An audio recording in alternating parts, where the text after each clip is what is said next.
is also in the business of taking big risks. We fund risks that private sector will never take on. So I see this as a big experiment in risk taking by the part of the government, specifically the National Science Foundation, in building innovation ecosystems. A typical venture capital fund, if it makes 10 investments, it expects one of it to become a blowout success and kind of pay for every other investment there, wait and more, right? Now, we have 110 engines. Mm-hmm. Now, I'll be extremely delighted if one of them becomes an Silicon Valley, mm-hmm. right? But I have a very high degree of confidence that our success rate will be much better than that. Mainly because of the commitments and the excitement they're seeing from partners. And the fact that each of these engines has chosen topics that are of critical importance to the country as a whole, mm-hmm. that if they are able to channel the discussions and the excitement into meaningful partnerships, whether it's R&D or entrepreneurship, translation or workforce development, the value that these engines bring to the country as a whole is going to be very clear to anyone within the next year, couple of years.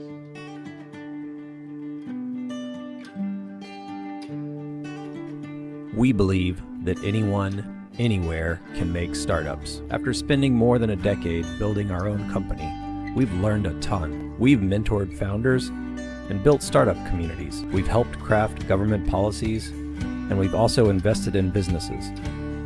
Some that succeeded and some that didn't. We've helped thousands of startup founders, funders, and facilitators. We're inspired by their dreams and determination. Our goal is to travel across America and meet as many as we can, tell their story, and share their lessons. We're on a mission to help you succeed, to show you that you aren't crazy, you aren't alone, you really can do this. We're here to make startups together.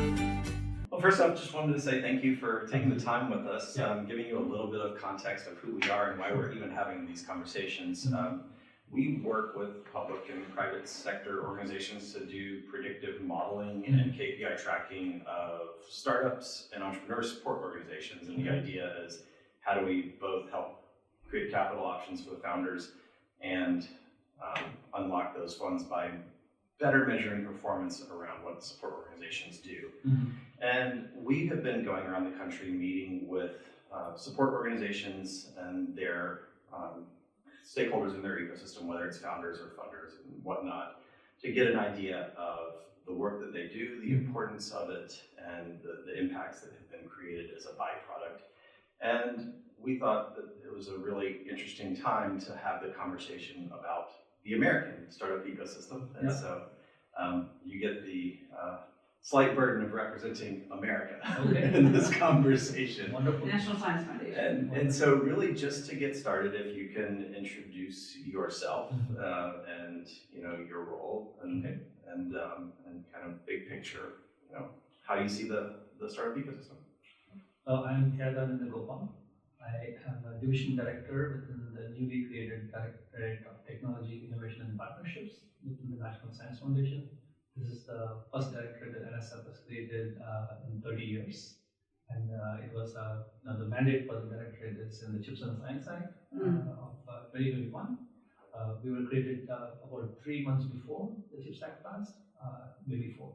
And our mandate essentially is to accelerate the speed and scale at which the results of NSF funded outcomes in basic research make it into societal impacts. Right? So one can think of what have we done, what has NSF done that can be chalked up as societal impacts: the MRI machine, the internet, your smartphone, right?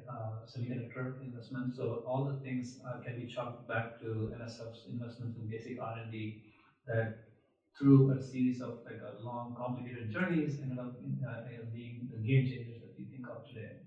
And of course, we have done a lot of those, and we want to do more. And we believe that we can do these things faster.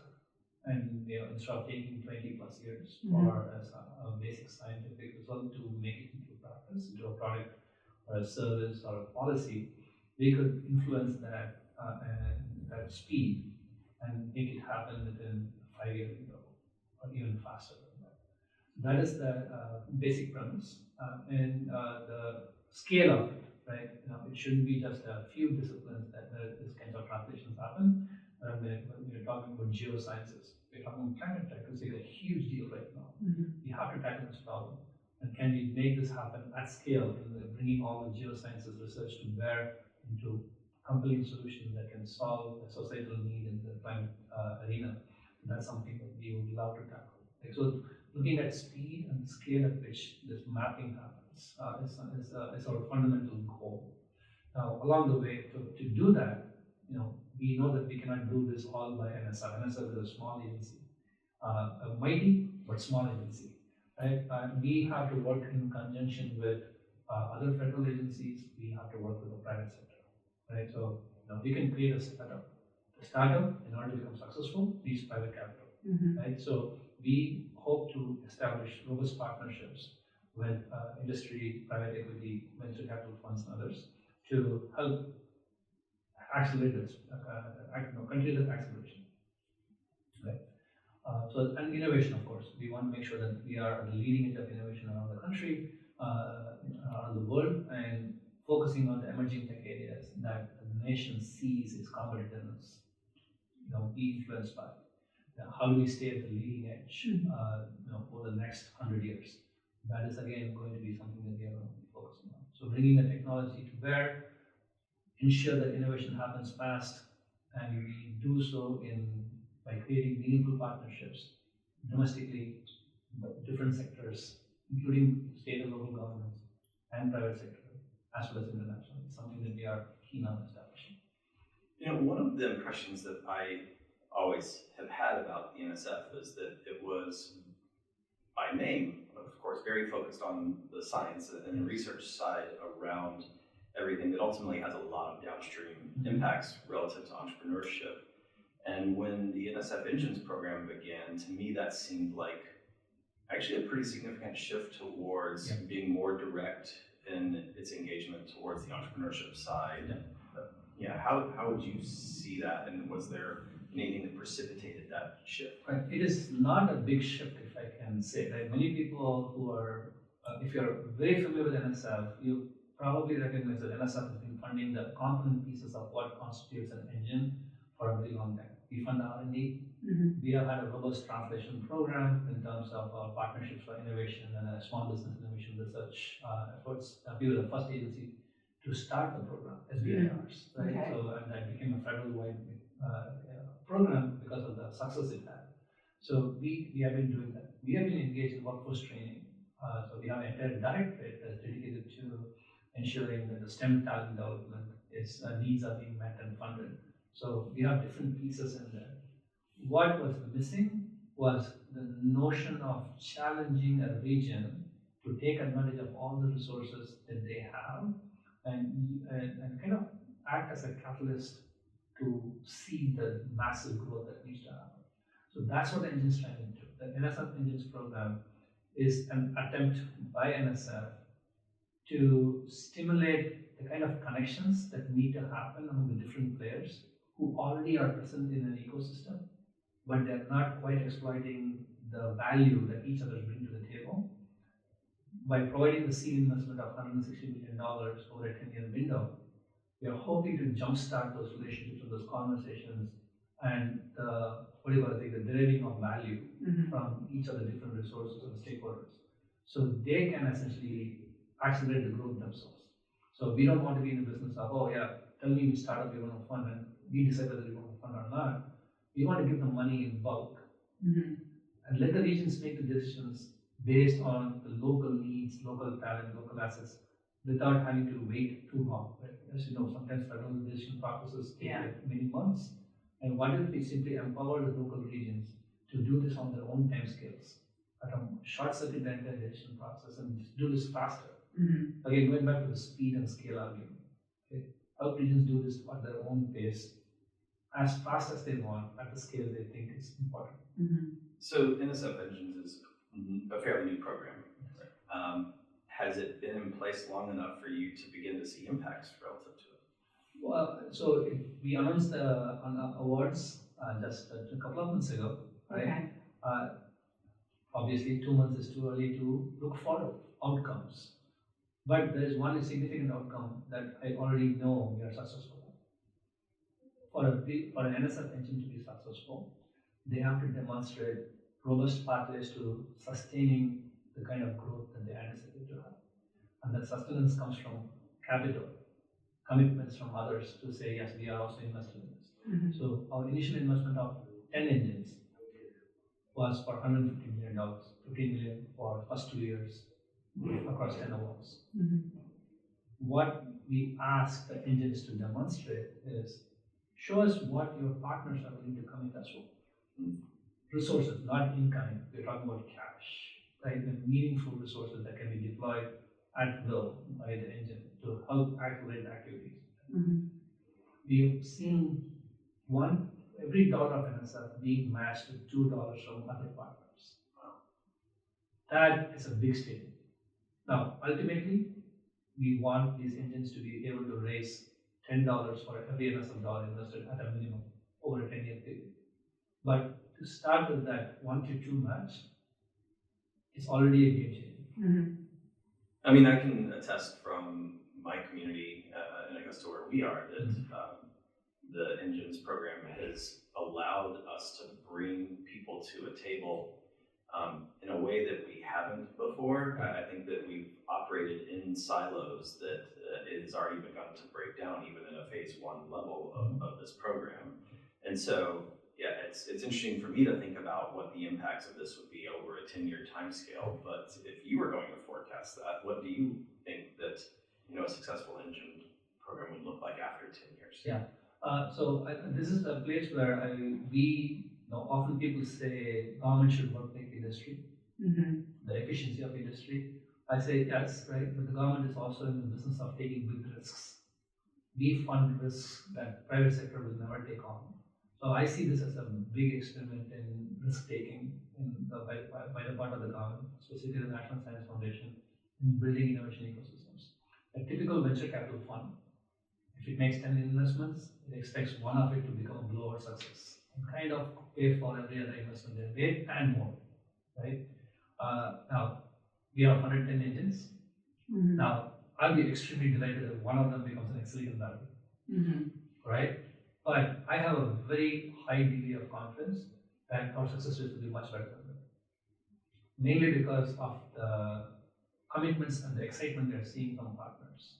And the fact that each of these engines has chosen topics that are of critical importance to the country as a whole, Mhm. that if they are able to channel the discussions and the excitement into meaningful partnerships, whether it's R&D or entrepreneurship, translation or workforce development, the value that these engines bring to the country as a whole is going to be very clear to anyone within the next couple of years, right?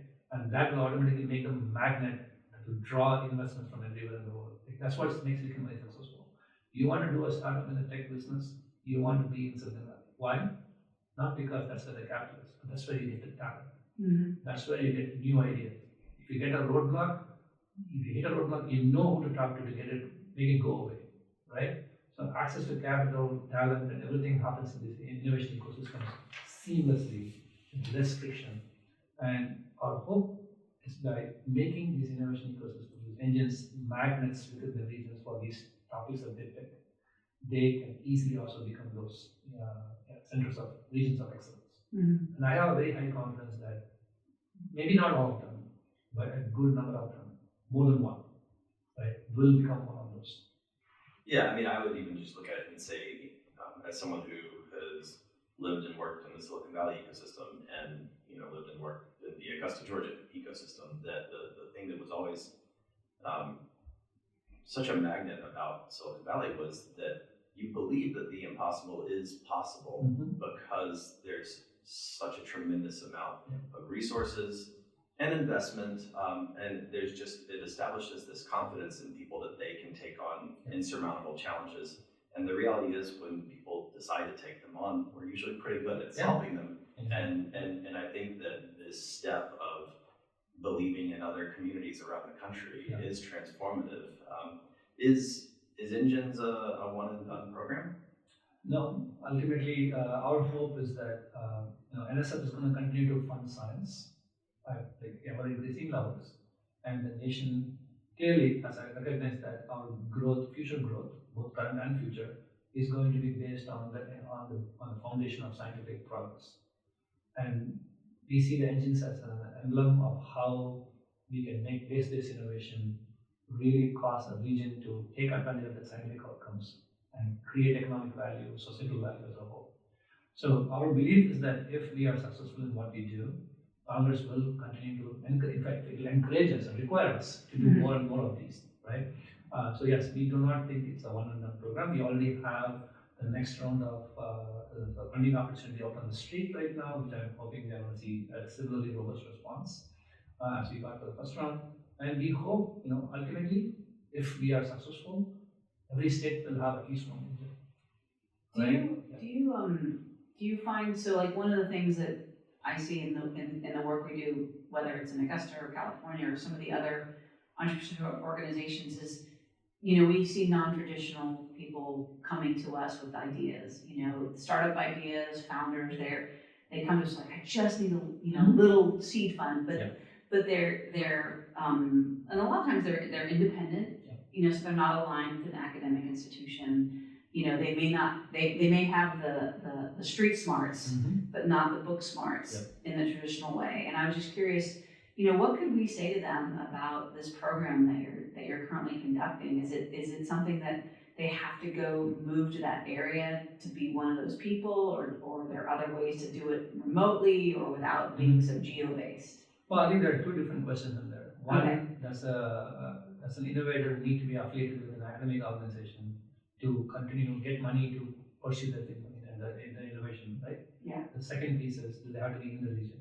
So let me tackle the first one. Okay. The Engines program, the reason why we are interested in the regions with the money and let them decide how to fund the R&D and the translational work that needs to happen is primarily to get away from those restrictions. Oh, you have to be at a university to be an innovator.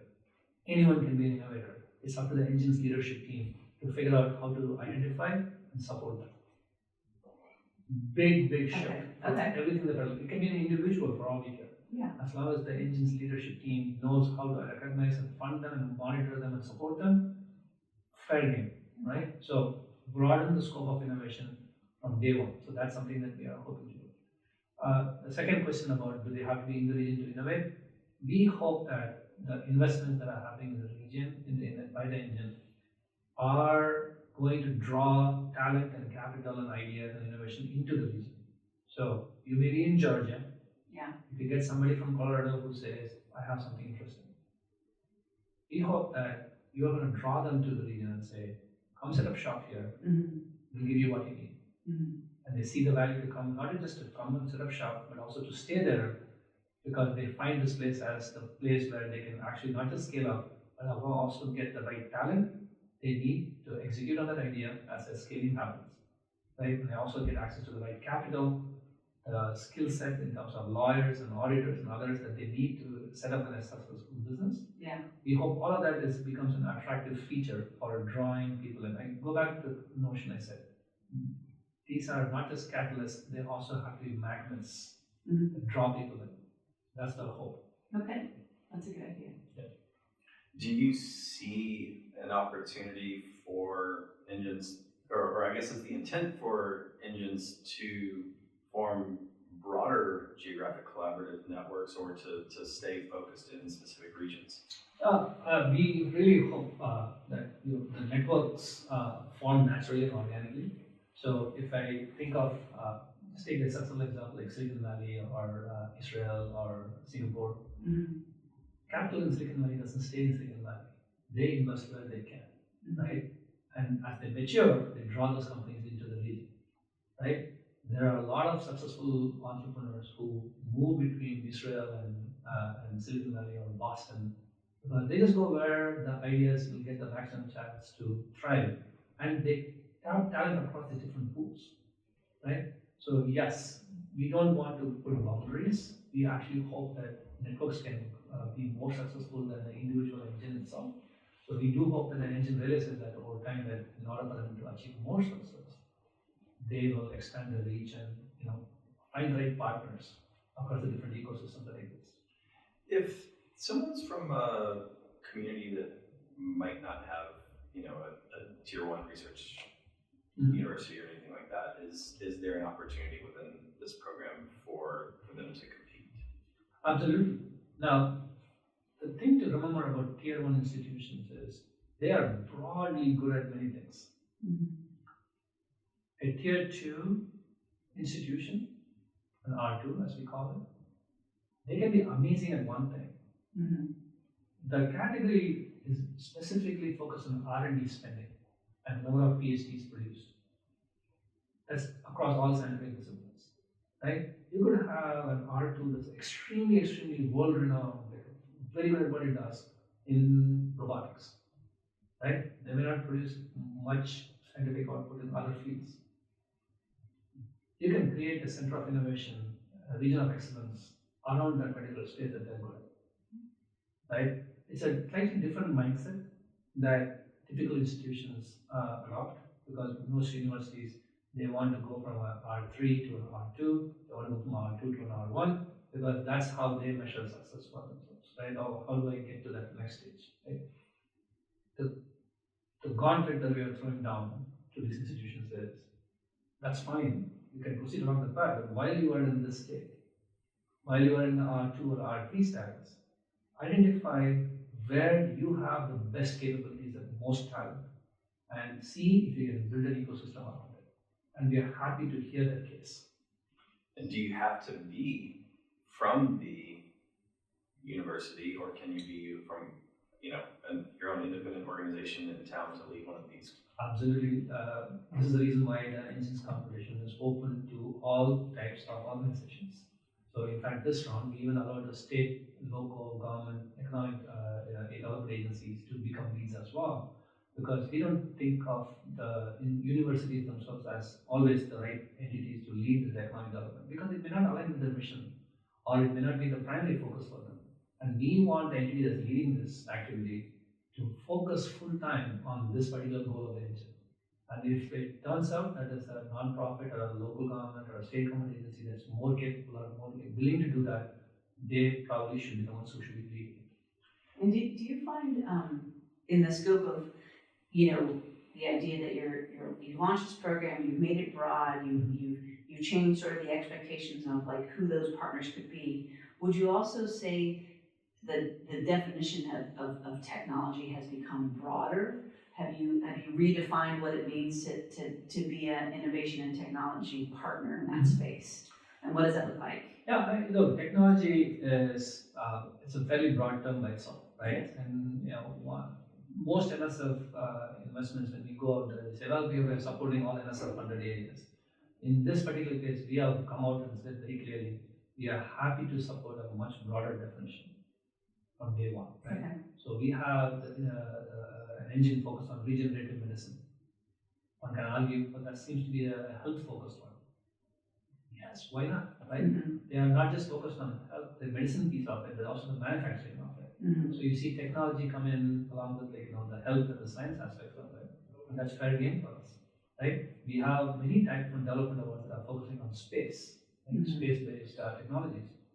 Yeah, it's not something NSF funds a lot, but it is still something we would love to see. Ultimately, what we're focusing on is how much of an economic development can be created if you start drawing in companies into the ecosystem. For example, let me take an example of quantum, right? Fairly esoteric, science-focused, exotic science, if they can say it, right? But somebody that's trying to build an ecosystem around quantum technologies is not just will not be successful if they just focused on the quantum computing pieces of it.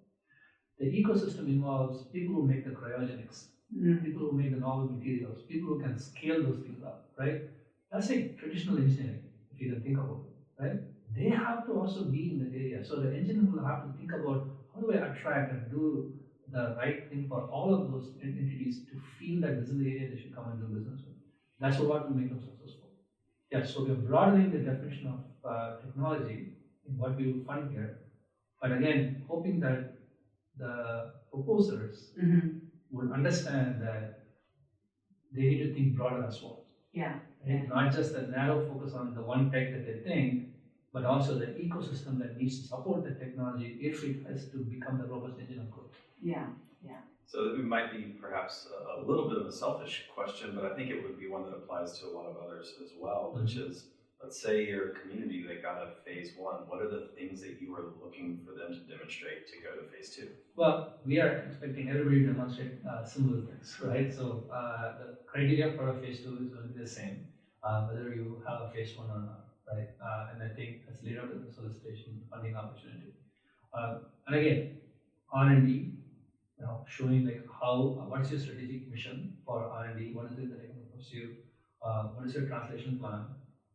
What's the kind of commitments from partners that you have? What is the overall mission? What is the big societal problems that you're going to solve, and why is it something that matters to the group of stakeholders that you're convened, and how is it going to contribute to overall economic development of the region? So that's the vision that we want to see. And our hope is that because we articulated this very clearly in the first round, and it's not changed in the next opportunity, everybody, including the ones who got money from the government awardees, everybody would have had a chance to prepare that by now, right? So this should not be a surprise to see what we have in this new funding opportunity, because it's not different from the first funding opportunity. So one thing that we like to ask everybody that we interview is to think about 3 words that best describe your ecosystem and what you're trying to do with it, and what it represents and its hopes and its dreams. And so you can just take a moment and figure out what your 3 words, and after you tell us the 3 words, you can expand on it however you like. Yeah. Well, I'll read it, right? It's innovation, is catalyst, and is growth. Okay. Those are the 3 words, right? So you need to have the engine rooted in a culture of innovation across not just the R&D, but everything that you do. You cannot. The reason why a prospective engine is not already a Silicon Valley is because there is something different about the culture that has to change, and the culture of innovation is what I think needs to percolate and take root and not go away if the engine is to be successful, right? And the second piece is the catalyst piece, right? So it takes a lot of investment to make a region grow economically. The money we are putting in, while huge for NSF, while huge for the federal government even, right, is nowhere close to being the only way to make it happen. As I said before, it's going to require at least 10x more capital from everybody else, right? So if you're investing $160 million, it's going to require at least a couple of $1 billion from other sources to get that engine, the kind of accelerated growth, to get to that final, mature stage. So we want to see that happen. So engines have to be remembering that this is a catalytic funding. The third piece is growth, right? It takes a lot of time to grow into that next big breakout stage. Silicon Valley took 40 years, right? Now there are things that what they took at Austin or Boston, or Israel or Singapore, they all took maybe like 20 plus years to grow into where they are now. But we feel that the pace of growth can be accelerated because we have learned from them. We have seen the right moves they have made. We also know what moves they should not make. And if the engines are learning the lesson with our help, they should be able to grow that fast. Again, the fact that they're not going to grow that fast doesn't mean something's wrong with them. You can have a Silicon Valley which is experiencing amazing amount of interest and attention. You can also have San Diego, which is pretty good too, but not necessarily Silicon Valley. San Diego is very successful too. Oregon is very successful. Portland, Oregon is very successful too. But they are not necessarily like the breakout stars if you think of the innovation ecosystem. But that's okay. So, but we do think that engines have to be cognizant of the fact that they have to learn from all the successes and the failures that have happened before, and work with NSF, and the ED, Department of Commerce, which is running the Tech Hubs competition and others, because we're all in this together. We want the country to succeed, but that success has to happen. We have a very short timeline for us to expect this kind of success. We believe it can happen together. That's something to think about. So do you see in that ecosystem, when you're talking about innovation and catalyst, that the onus is on the people that are running the programs in their regions with the expectation that they're going to bring the financial capital partnerships with them. And do you see those financial capital partnerships? Do you think of that as like people or agencies that are already in the wealth management space, or are they going to be pulling money from other parts of the regions? Because the investment community is still a little bit siloed, right? Like they're not in every state, in every city, second and third tier cities. So I'm just curious, like as part of that sort of network, how do you see that evolving? Knowing that like the money might be extracted in different ways. Right. I think it's all of the above approach to doing this. Right now, obviously, you need to rely on the partners for that. So when you say the engines team, always want to make it very clear. It's not on 3 or 4 people to do all the work. This is a team effort. It's a regional effort, right? So this involves the state government, it involves the local governments, it involves the private sector, industry, the big industry, small industry, private equity, venture capital. Everybody needs to play a role in this thing. And there's a lot of money floating around. Okay, so one of the things that COVID has shown, we are seeing an increasing shift from VCs who traditionally used to invest in just like those 2 or 3 areas that they're comfortable with, where they had a physical presence. They have grown out to branching and investing in places that they had never traveled to before, right? They don't have physical presence. So there's an awareness that the great ideas exist in many places. And the interesting promise that we have here is, of all the private capital invested through the VCs, less than 10% of the investments actually go into what I think of deep tech, like technology focused, right? Most of the other stuff was not necessarily the deep tech stuff, right? They're looking for a much quicker rate of return on those. There's an opportunity to grow the part. At 10%, if it became 20%, it's more than enough to make sure that all these engines are successful, right? So thinking of ways to grow that and draw capital from multiple sources. And there is also what I think of as money that is not deployed in venture capital. Traditional investors in many of these regions don't look at venture capital or the kind of technology-focused startups as good investments, because there's a perception that they are very high risk. And again, having those conversations within the region to say, how can we have such people succeed wildly by making venture capital part of their investment portfolios in other parts of the country or world, but why is our region more risk averse, right? Can we lay out successful strategies in seeing the venture capital investments as a balanced part of a portfolio, like a 10% of the investment, right? Or some small number, whatever they feel is a certain amount of risk, but instead of being zero, increase that margin, like something that's like even in the single digits. It's going to unleash a lot of unlocked capital that's already in the region, right? But all of that requires conversations and awareness of the opportunity that it presents. So that's what the engine can do, right? To facilitate those conversations, to change like I said before, change the culture, the mindset. That can be a very powerful force. And to a very large degree, I think you just answered the question, but just to double down on it a little bit, because what we see in so many places is there's a investment culture that's used to the idea of real estate, and maybe they'll elaborate into a couple of other areas, and they've historically looked at doing any type of technology-based investing is just insanely risky. And so looking at these examples from around the world that we're emulating and trying to accelerate upon their models, are there any key lessons that you might have for people that are trying to build those partnerships that have helped those regions bridge that? Yeah, I would say look at the emerging ecosystems right now, right? Phoenix, Boulder, Austin, Pittsburgh. These are places that are not known to be that innovative,